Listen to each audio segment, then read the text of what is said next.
Once upon a bright morning, an 8-year-old boy named Arlo sat on his bed, flipping through a thick old storybook he'd found in his grandmother's attic.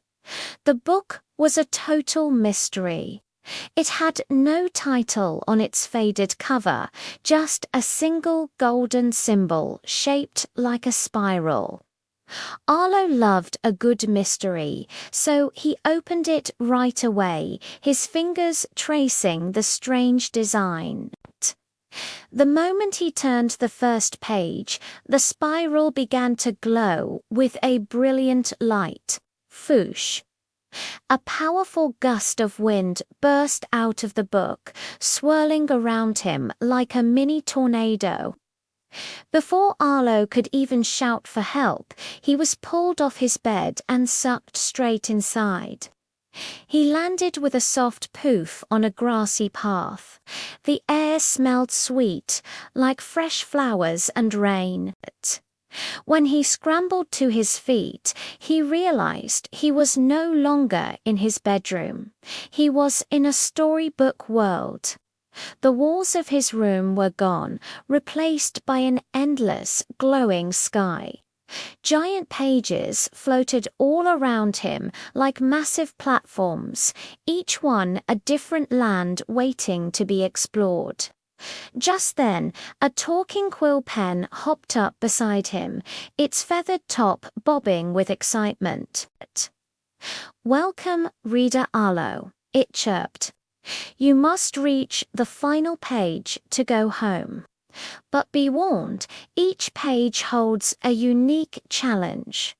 Arlo took a deep, steadying breath.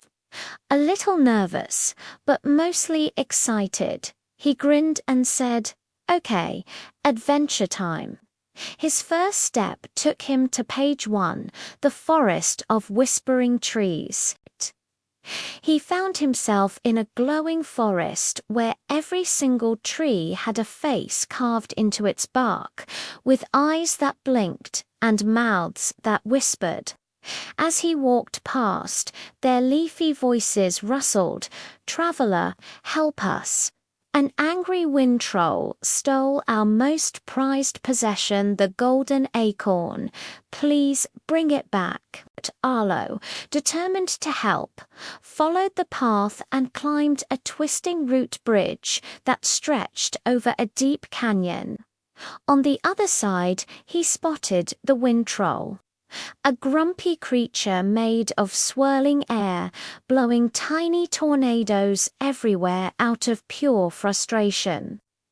The troll saw Arlo and, with a huff, fired a huge gust of wind straight toward him.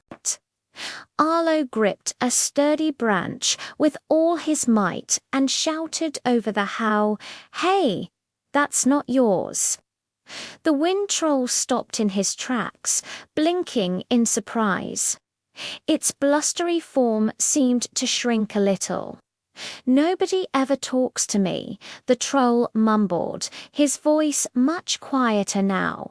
"They just run away."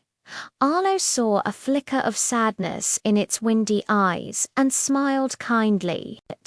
"If you give the acorn back, I promise I'll stay and listen to you." The troll's expression softened. It gently handed the shiny golden acorn to Arlo. The trees rustled with cheers, and a glowing portal, shaped like a turning page, swirled open nearby, ready to take him to his next adventure. Stepping through, the next page dropped Arlo right inside a castle made entirely of candy. The floors were shimmering gumdrops, the pillars were giant marshmallow twists, and waterfalls of rich, dark chocolate flowed down the walls. But before he could even take it all in, armored sugar guards began to chase him. Their peppermint spears pointed right at him. "Halt," they shouted. "No licking the walls." Arlo dodged a jelly bean soldier and yelled back, "I wasn't licking anything." He slid down a long caramel ramp, grabbed a swinging licorice rope, and soared over a deep moat filled with creamy pudding. He landed just as the Queen Marshmallow herself appeared, her fluffy crown jiggling as she giggled. "You passed the Candy Castle test," she declared. "The test is not eating everything in sight. Most of our visitors fail spectacularly." With a wave of her scepter, a second shimmering portal swirled open. Arlo jumped through and landed on a high, rocky mountain in front of a giant stone library. The doors creaked open on their own, and inside, an enormous red dragon was carefully rearranging books with her long, sharp claws. She looked up as Arlo entered. "Oh, good," she said in a surprisingly gentle voice.